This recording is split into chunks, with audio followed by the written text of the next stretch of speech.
Il est 8h17, Nico Sadiagas. Le député de l'Essonne et président de Debout la France, Nicolas Dupont-Aignan, est votre invité, Audrey Crespo-Mara. Bonjour Nicolas Dupont-Aignan. Bonjour Audrey Crespo-Mara. Il y a quelques jours, un gilet jaune qui devait rencontrer le Premier ministre a coupé court à la réunion parce qu'Édouard Philippe refusait qu'elle soit diffusée en direct sur les réseaux sociaux. Hier, vous avez fait exactement pareil. Vous êtes devenu un vrai gilet jaune ?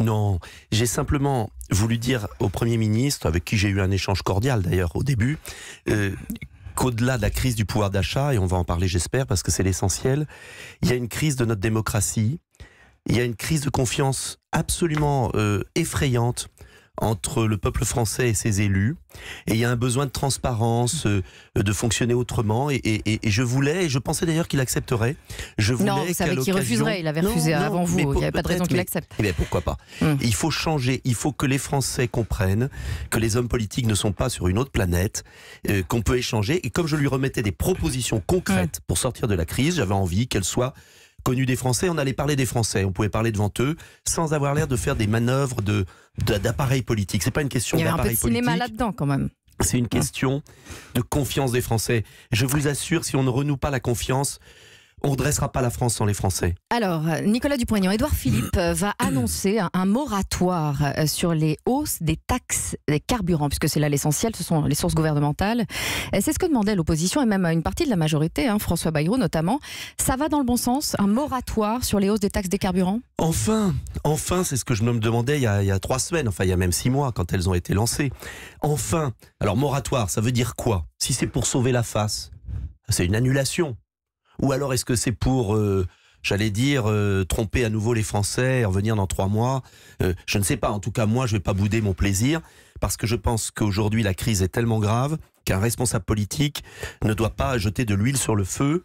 Si c'est un moratoire qui aboutit sur une annulation et ensuite sur une réorientation du cap économique et social pour à la fois plus de justice et plus de progrès partagés, ce sera positif. Si c'est une manœuvre dilatoire, les Français se réveilleront parce qu'ils sont à vif. Est-ce que vous pensez que c'est suffisant pour calmer la colère des Gilets jaunes ? Mais les Gilets jaunes, c'est le peuple français.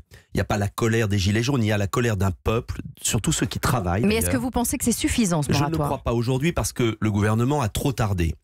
Mais moi, je ne vais pas être dans la critique permanente. Je dis que c'est un premier pas, je veux voir les suivants, et c'est l'objet de la proposition de loi que je dépose aujourd'hui avec le sénateur Masson, pour qu'il y ait d'autres mesures. Je pense à une mesure fondamentale, qui est la réindexation des pensions de retraite et des prestations familiales sur l'inflation, qui a été annulée par le gouvernement, et c'était la première fois depuis la Seconde Guerre mondiale. C'est-à-dire que le pouvoir d'achat des retraités était sciemment réduit chaque année. Alors, il faut revenir là-dessus. Ce matin, Nicolas Dupont-Aignan, Édouard Philippe devrait annoncer ce moratoire. Il y aura d'autres décisions. Édouard Philippe va les annoncer, ces décisions, devant les députés La République En Marche.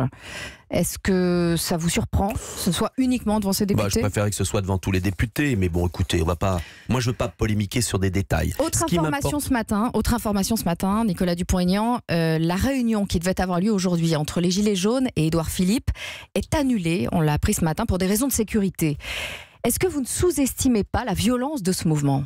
Non, écoutez... Il y a des menaces de mort sur les représentants des Gilets jaunes, sur leurs enfants aussi. Écoutez, bien évidemment, toutes ces menaces, toute cette violence est insupportable. Mais, je veux dire que la plupart des Gilets jaunes que j'ai rencontrés, que les Français connaissent, artisans, femmes, mères de famille, retraités, auxiliaires de vie, ouvriers, commerçants, sont des gens profondément pacifiques. Sur les 380 personnes, je vous donne un chiffre quand même, sur les 380 personnes interpellées ce week-end, la plupart sont des hommes de 25-50 ans, maçons, bouchers, intérimaires, pères de famille, venus de province et sans aucun passé judiciaire. Qui montre bien la encore désespérance. Une fois, est-ce que vous ne sous-estimez pas la violence de ce mouvement ? On ne peut pas mettre les casseurs d'un côté et les Gilets jaunes de l'autre. Est-ce que l'équipe de France de football était violente parce qu'après la victoire de la Coupe du Monde, il y a eu des violences dans Paris?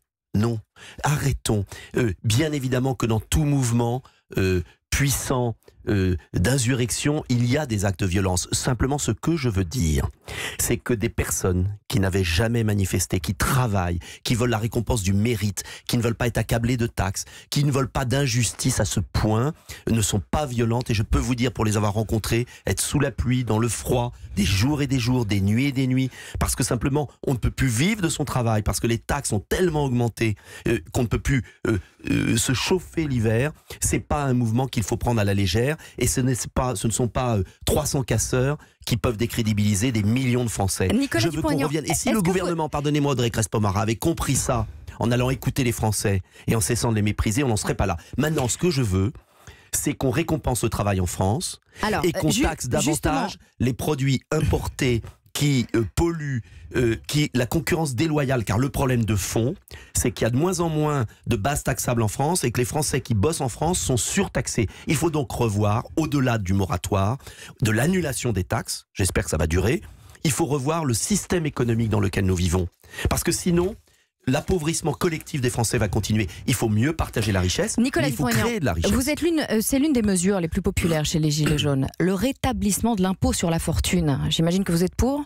Je suis pour le rétablissement de l'impôt sur la fortune, mais avec une condition que j'avais proposée à la présidentielle, c'est qu'on détaxait à 100% le montant de l'impôt sur la fortune quand il était investi dans une PME française sur le sol français. En tout cas, le gouvernement devrait rétablir l'impôt sur la fortune selon vous. Il devrait trouver un compromis, un intermédiaire. Tout l'enjeu de la France, c'est d'arrêter de voir l'évasion fiscale, 80 milliards par an, d'arrêter de voir des entreprises qui ne payent pas d'impôts, et de l'autre, la surtaxation de ceux Français qui créent de la richesse en France. C'est ça l'enjeu du pays. Et ça, cela veut dire changer complètement la politique économique d'Emmanuel Macron. On l'entend. Vous êtes très rarement d'accord avec le président, mais quand il offre une prime exceptionnelle aux forces de l'ordre qui ont affronté les Gilets jaunes ce week-end, cette fois vous êtes d'accord avec lui ? Oui, mais je remercie d'ailleurs les forces de l'ordre à qui on donne un travail considérable et très difficile, et on peut remercier les forces de l'ordre. Mais vous savez, beaucoup de forces de l'ordre mettaient un gilet jaune devant leur pare-brise parce que eux aussi souffrent des inconséquences du gouvernement. Donc ils n'ont pas besoin de charité, ils voudraient avoir des effectifs, des places de prison pour mettre les voyous, et qu'on arrête avec une immigration folle. Il y a le traité de Marrakech qui va être signé bientôt, c'est un problème majeur qui est devant nous, une submersion migratoire. N'oublions pas les autres sujets. On ne parle pas des migrants, les Gilets jaunes. Nicolas Dupont-Aignan, vous voulez relancer... il y a un problème de coût des migrants, et si on ne peut plus donner d'argent à nos concitoyens qui travaillent, c'est parce qu'aussi on en donne beaucoup à des clandestins qui ne travaillent pas. Vous voulez relancer les référendums d'initiative populaire. Est-ce que vous en feriez un aujourd'hui, et quelles questions précises vous poseriez aux Français ? Il y a tellement de référendums d'initiative populaire à faire. Une question que vous poseriez aujourd'hui. Le premier, c'est sur, par exemple, les 9 milliards nets, c'est-à-dire chaque année que nous donnons à l'Union européenne en pure perte. J'aimerais un référendum là-dessus pour les réaffecter sur notamment les retraités, sur les prestations familiales, pour que les familles qui ont tant de mal à élever leurs enfants puissent leur offrir un cadeau à Noël. Parce que ça, c'est un enjeu important. Permettre aux familles de vivre de leur travail. Vous savez, cette crise, c'est une crise de dignité. Et j'aimerais que le monde politique, et pas que le monde politique, comprenne le besoin de dignité du peuple français. Nous avons un grand peuple qui peut faire des merveilles si on lui redonne une vision, un espoir. Au-delà des mesures concrètes, une espérance pour la France. Merci Nicolas Dupont-Aignan.